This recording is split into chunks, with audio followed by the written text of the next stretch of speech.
What's up, everybody? Welcome back into the Play the Fights on College Football show. Another bowl game preview, and let's talk Vandy. Let's talk Georgia Tech, two teams that were pretty surprising throughout the season. Two good bowl bids to the Birmingham Bowl this year. Used to be the Ticket Smarter Birmingham Bowl, lost the sponsor, kept the game. We love it. These are two teams that have had some upsets this year. Georgia Tech takes down Miami. Vandy beats Alabama, rips off one of their first winning seasons since 2013, I think it was. So let's preview this game, break it down. But first, let's go to Jake, as today is December 22nd, and opt-out season is always here when it comes to bowl games. Jake, tell us the notable players of who's in, who's out for both these squads. Let's start with the good news. Let's start with who's in. I think this bowl game is one of the best quarterback matchups we will get all bowl season outside of your playoff games. You know, Haynes King versus Diego Pavia doesn't get much better than that. For King, it starts with Eric Singleton, their leading wide receiver. He is in the portal. He heads off to, I don't know yet. I thought maybe he had committed to officially Ole Miss, or is that not? I don't think he's committed. He's rumored. He's visited, I believe, Auburn, Georgia, and then a couple others, I believe, are in the running. One of the best wide receivers. If you know it and you're a Georgia Tech fan, drop in the comments so we know. We haven't learned yet. You get your inside intel. One of the best receivers in the portal. It's going to be tough not seeing him out there. But good news, if you're a Georgia Tech fan, your second leading receiver, Malik Rutherford, was in the portal, and he announced today, December 22nd, that he is coming back. So he will be playing for you guys. He's going to be a target for Haynes King. So I think that's something to be excited about when you're looking at these two teams. All right, there it is. That is the who's in, who's out. Let's break this one down from the top. What do you think on this matchup, JP? Tell us about these two teams and where you think this game will be. Fun in points. Let's just have a little fun with bowl season here. I'm assuming that just going off of what I've seen through these two teams the whole year, that the offenses are going to find ways to work, whether, you know, their stars are in or out. Haynes King playing, he's just a distributor. That's what he does. He's great with his legs. His ability to get the football to people in space as well has been massive. Georgia Tech did lose, I think, one or two offensive linemen to the portal here, but I think there's a consistency in a Brent Keys style offense that is just going to work in this situation because Vandy hasn't shown the ability to stop a ton of teams in that spot. On the flip, Georgia Tech struggled defensively in some spots too, and Pavia and Vanderbilt have found ways to score on just about anybody they've played in a lot of ways. But they also lost, I think, Gunnar Hansen, their offensive tackle, I think, ended up hitting the portal, getting a payday by Florida State. And I think their tight end, Eli Stowers, I'm not sure if he's playing. I think that one's kind of gone up in the air as well. But I still think that there's a real shot that Vandy gets theirs here. And this line at 3, I think, just kind of tells you that Georgia Tech's viewed as the better team.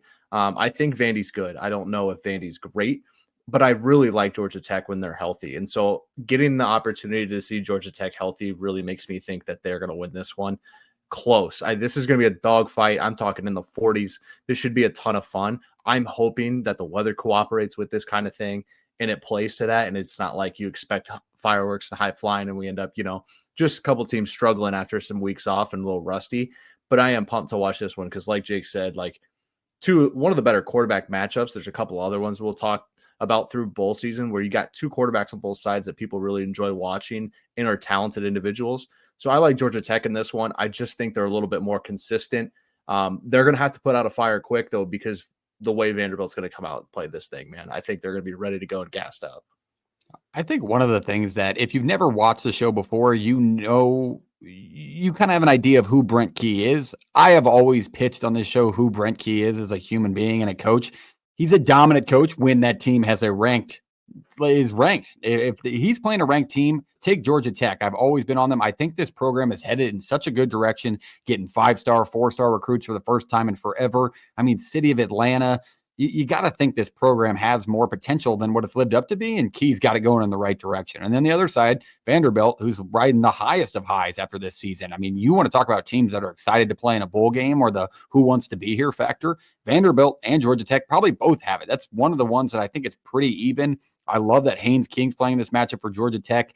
He literally, if this team doesn't have Haynes King, it's a significant difference within this offense. And we saw it in the middle of the season when he got banged up. He comes back and they take Georgia to 8 overtimes to end the season. So, you know, they have a little bit of a sour taste in their mouth after losing that one on the road with some questionable calls, to say the least, to help Georgia win that one.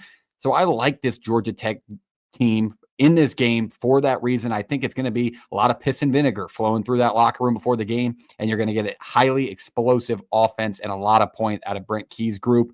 And then Vanderbilt, I will say on the other side of things, Diego Pavia, has anybody brought this excitement to Vanderbilt as a football program since the famous interview of "we play SEC ball, bring Alabama into this house" before they got beat by 80? No, he's just excited to be there. I mean, he gets another year of eligibility as he's actively suing the NCAA. One of the crazier stories out there right now. But in the game, I love Vanderbilt as a program, but I love Georgia Tech in this football game because of their coach, who I've supported throughout the entire season. And as an underdog, as a favorite, Georgia Tech's just going to be themselves. I mean, they're not going to get out of character a lot with a Brent Keys squad. I don't expect them to do so this week either. So I like Georgia Tech in the Birmingham Bowl to win it and cover, but I'm not going to give my score prediction quite yet. What do you think, Jake? I think if you're Vanderbilt, you already got your first win of the season, or your first win of the week, and that would be Diego Pavia winning the lawsuit against the NCAA for his JUCO rights or whatever, which grants him another year of eligibility. I think that builds a lot of momentum into this football game, because I think 2025 has an opportunity to be a historic year for Vanderbilt football that doesn't have a lot of history. They're doing a nice job in the portal. They're bringing in some guys. And you're getting your star quarterback back. Vandy was just a different team down the stretch, losing 4 of its last 5. It was probably more so the health of Pavia was a little iffy. The offense struggled a little bit down the stretch. It wasn't that same offense that put up 40 points against Alabama in Nashville in September or whatever that was. I think this Georgia Tech defense, though, is going to be without its starting safety and defensive end. So it's going to be an interesting matchup. Both of these teams, you just know they're going to get their best effort every single time they will take the field. 2 of the best, probably hard-nosed coaches as far as just like intensity and attention to detail. So I am really excited for this. The Georgia Tech defense struggles to defend the run, but you have a Vanderbilt offense whose leading rusher is Diego Pavia, their starting quarterback. So kind of an interesting dynamic on how they use Pavia. We'll have to wait and see there, but I like Vanderbilt. It's not SEC bias, but I think this team, just, you talk about things you want to play for. I think a bowl win would be just massive for Clark Lee in this group going into 2025. It absolutely would. I think a fun point that I wanted to mention in my breakdown, but I didn't, but just a fun fact for everybody. I don't know if you guys knew this, but I saw this on an article I was reading for each storyline for each team. And Haynes King became the first quarterback in the history of college football to pass for 300 yards, rush for 100 yards, and score 3 touchdowns against an AP top 10 team ever. He's the only person ever to do it in that Georgia game. So that's how effective he is for this Georgia Tech offense. So that's quite the accolade there to have against the Bulldogs, who are going to be most likely competing for a national title again, either this year or in years to come. So keep that in mind for Georgia Tech's offense. Let's go roundtable score prediction style. Who wins? Who covers? Obviously, you have a general idea after we break it down, but who's going to be the difference maker as well? JP, you go first. Yeah, I'm going to go 42-38 Yellow Jackets.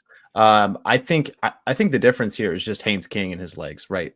Kid's going to ball out. He knows he's got a real shot here to continue a rise for a Georgia Tech program that probably has a sour taste in their mouth just after that Georgia game. They really felt like they had that one in the bag, battled their ass off, ended up, coming up short on the back end anyway. Overtime. But I'm going to go Haynes King here, just based on what he means to this team and how well the offense runs when he's controlling it and at the wheel. You might hear a light echo in the studio because Haynes King's definitely going to be the MVP. I had the same numbers in my head thought out, like that mid 40s range. I'll go 45-31. That's a 2 touchdown win for my Yellow Jackets and my boy Brent Key. I love Haynes King and I love the Yellow Jackets. Program's headed in the right direction. They just need to replace him going forward because King is a majority of the production of this offensive unit. What do you think, Jake? Wrap us up with this one. I think Georgia Tech has more of the impact players opting out of this one as far as transfer portal stuff. And I think this just feels like a big opportunity for Vanderbilt. Statistically, recording this December 22nd, if you count the college football playoff games, the home favorites, or just the favorites in general, are 8-2-1 against the spread. And in those 2 wins, covers by the underdogs, one has only won outright. I feel like we're going to start to, Vegas doesn't they don't lose a lot of money. I think we're going to start to see some underdogs cover on their end and maybe win outright. So I will take Vanderbilt with this. All right, so there's a pick on Vandy. We will see where this one goes. Check this one out live. I believe it's on ESPN, but we appreciate you checking out the preview. Hit the like button, hit the subscribe button if you're a fan of each of these two teams. We cover college football all season long, 134 teams through 134 teams, including the beautiful G5, which we always talk about. But this one is between two Power 4 opponents. So check this one out. We appreciate you being here. We'll see you next time. Jake, take us away. Yeah, let's play it.